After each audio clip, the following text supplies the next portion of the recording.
Bismillahirrahmanirrahim. Assalamualaikum warahmatullahi wabarakatuh. Waalaikumsalam warahmatullahi wabarakatuh.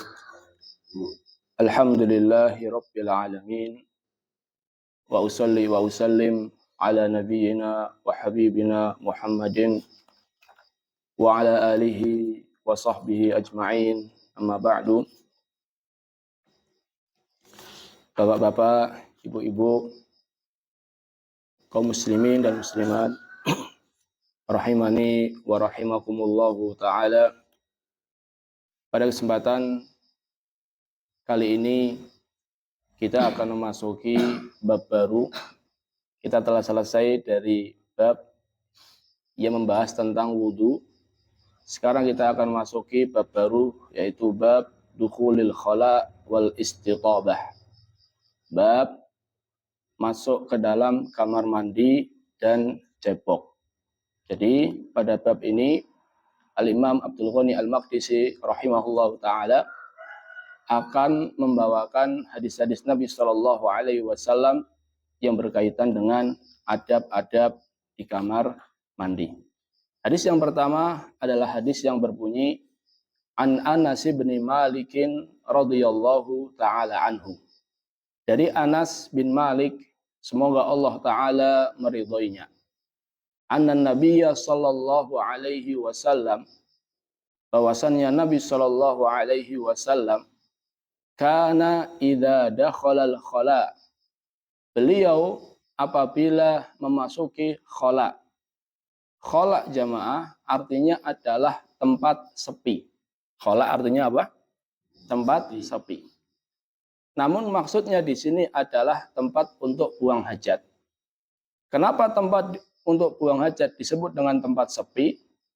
Karena dulu di zaman Nabi, di awal-awal, orang kalau mau buang hajat itu belum ada kamar mandi. Namun harus pergi ke tempat yang apa? Sepi.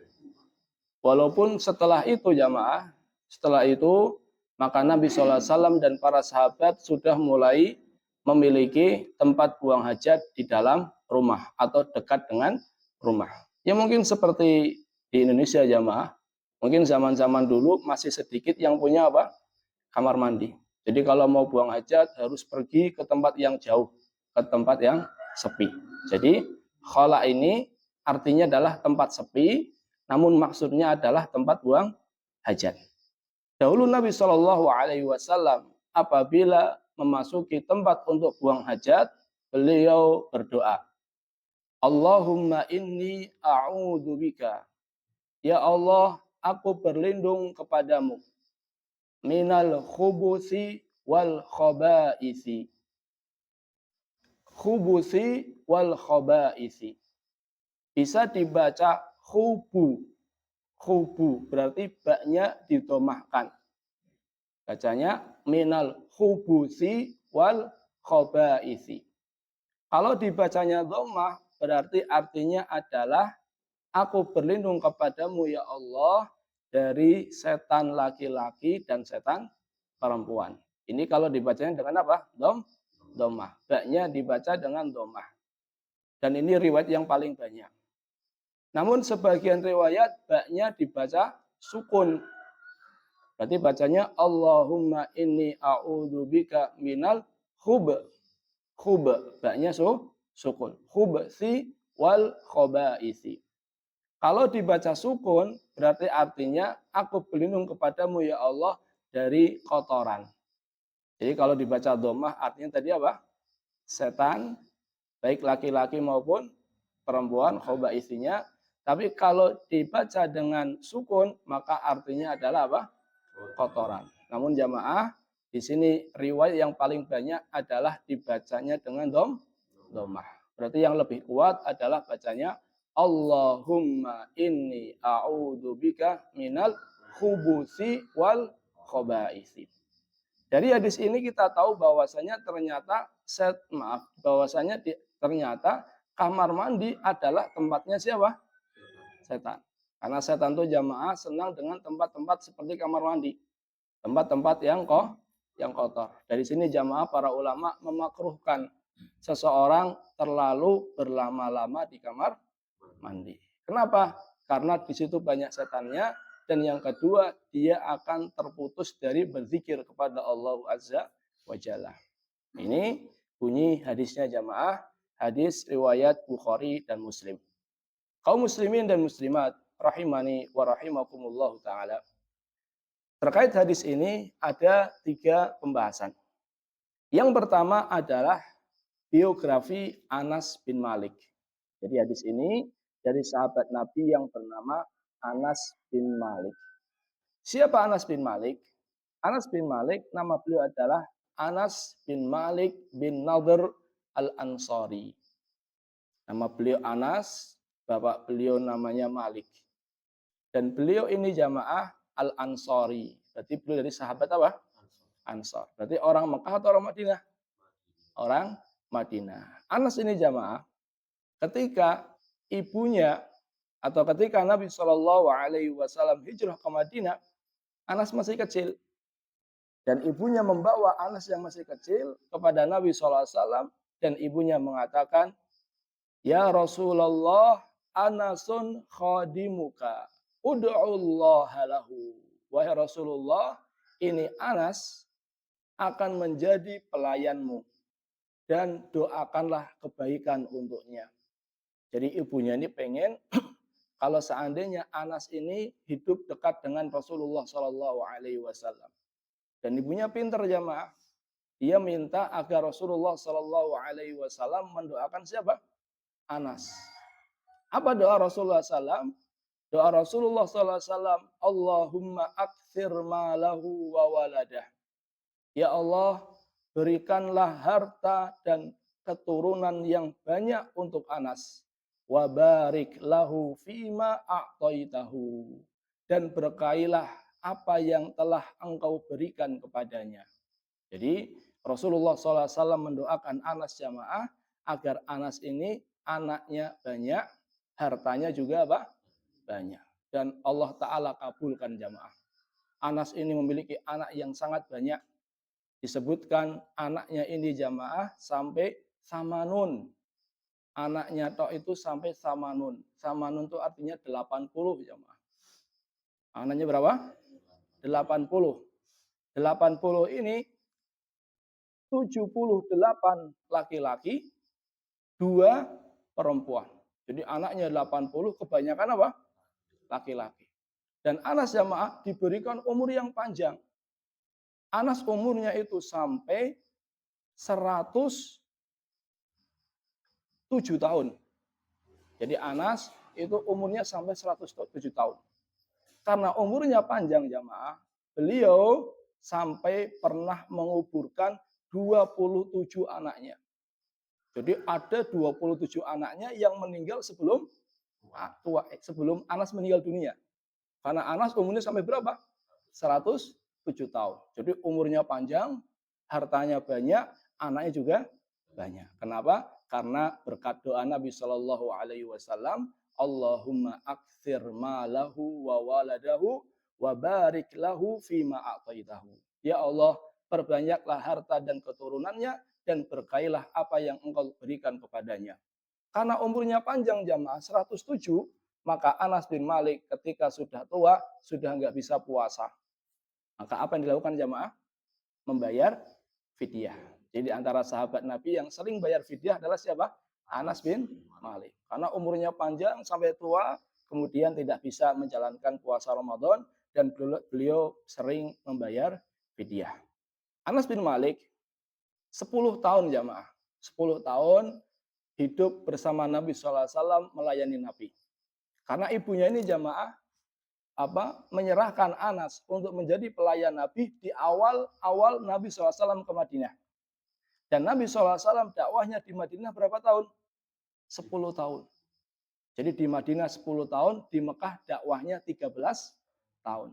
Berarti kan umur Nabi 63 tahun jamaah. 40 tahun sebelum Nabi, sebelum diangkat jadi Rasul, Nabi, ketika 40 tahun diangkat menjadi Nabi. Kemudian ditambah 13 tahun dakwah di Mekah. Berarti berapa? 53. Ditambah 10 tahun di mana? Di Madinah. Tepat 63 tahun. Berarti Anas bin Malik radhiyallahu taala anhu melayani Nabi Shallallahu alaihi wasallam di Madinah itu 10 tahun. Selama Nabi sallallahu alaihi wasallam tinggal di Madinah dan berdakwah di Madinah. Apa kata Anas? Pengalaman beliau dengan Rasulullah sallallahu alaihi wasallam. Kata Anas, "Khadimtu Rasulullah sallallahu alaihi wasallam asyra sinin." Saya menjadi pelayan Nabi sallallahu alaihi wasallam 10 tahun. Jadi Anas ini jamaah menjadi pelayan Nabi sallallahu alaihi wasallam berapa tahun? 10 tahun. Karena 10 tahun lama sekali dan sebagai pelayannya jamaah, jadi Anas ini meriwayatkan hadis-hadis yang tidak didengar oleh orang lain. Di antaranya hadis ini. Orang kan kalau masuk kamar mandi di dalam rumah itu kan tidak ada yang tahu kecuali orang siapa? Orang dalam atau orang terdekat. Makanya hadis doa masuk kamar mandi ini diriwayatkan oleh sahabat Anas bin Malik radhiyallahu taala anhu. Dan kita tahu jamaah bahwasannya Anas bin Malik termasuk sahabat Nabi yang paling banyak meriwayatkan hadis. Masih ingat jamaah ada 7 siapa aja? Abu Hurairah, terus siapa? Aisyah, terus Abdullah bin Abbas, Anas bin Malik, Abdullah bin Umar, terus Jabir bin Abdullah, terus Abu Sa'id al-Khudri. Jadi ada 7 sahabat yang banyak meriwayatkan hadis, di antaranya adalah Anas bin Malik, hadis beliau sampai 2286. Jadi ini biografi singkat tentang Anas bin Malik radhiyallahu taala anhu. Umur beliau panjang sekali jamaah berapa? 107 tahun. Maka beliau termasuk sahabat Nabi yang terakhir meninggal dunia. Jadi ada beberapa sahabat Nabi yang terakhir meninggal dunia dan yang terakhir meninggal dunia diantaranya adalah siapa? Anas bin Malik radhiyallahu taala anhu. Ini pembahasan yang pertama yaitu biografi Anas bin Malik radhiyallahu taala anhu. Pembahasan yang kedua adalah dari hadis ini jamaah kita bisa mengambil pelajaran bahwasannya seseorang ketika dia masuk kamar mandi disunahkan untuk membaca doa ini. Dan ini merupakan kesepakatan para ulama. Kata An-Nawawi rahimahullahu taala, "Wa hadzal adabu mujamma'un 'ala istihbabihi." Dan adab ini para ulama sepakat akan disunahkannya, yaitu adab ketika mau masuk kamar mandi membaca doa Allahumma inni a'udzubika minal khubuthi wal khaba'isi. La farqa fihi bainal bunyan was sahra. Tidak ada bedanya antara kamar mandinya itu kamar mandi yang kita kenal sekarang, artinya bentuknya bangunan, ataupun tempat buang hajatnya adalah tempat yang empang atau tempat yang kebun dan seterusnya. Baik, jadi doa ini dibaca baik benar-benar bentuknya kamar mandi atau bentuknya bukan kamar mandi, hanya saja itu tempat buang hajat. Jadi nggak ada bedanya jamaah. Semuanya kita disunahkan atau dalam semua kondisi kita disunahkan untuk membaca doa ini ketika mau buang hajat. Pertanyaan jamaah, kalau lupa bagaimana? Jadi karena buru-buru akhirnya masuk kamar mandi tok belum Belum berdoa. Kata Ibnu Hajar rahimahullahu taala, kalau lupa beliau mengatakan yasta'idu biqalbihi la bilisanihi.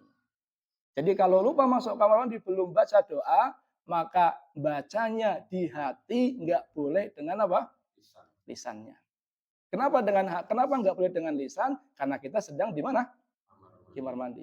Karena kita di kamar mandi, maka kalau mau baca doa, kalau mau mempraktekkan doa ini cukup eleng. Eleng dengan doa ini di mana? Di hati. Dan membaca di hati jamaah itu tidak dikatakan zikir.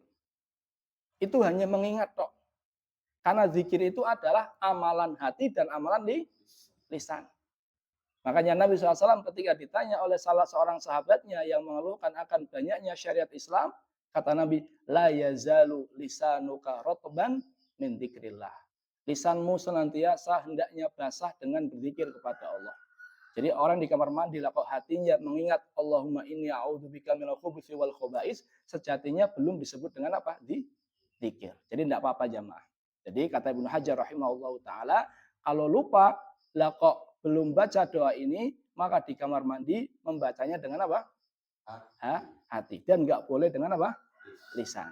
Kemudian, di antara permasalahan ini jamaah adalah kalau seandainya kita buang hajatnya bukan di kamar mandi, artinya di tempat yang terbuka, contohnya di tempat yang jauh terbuka.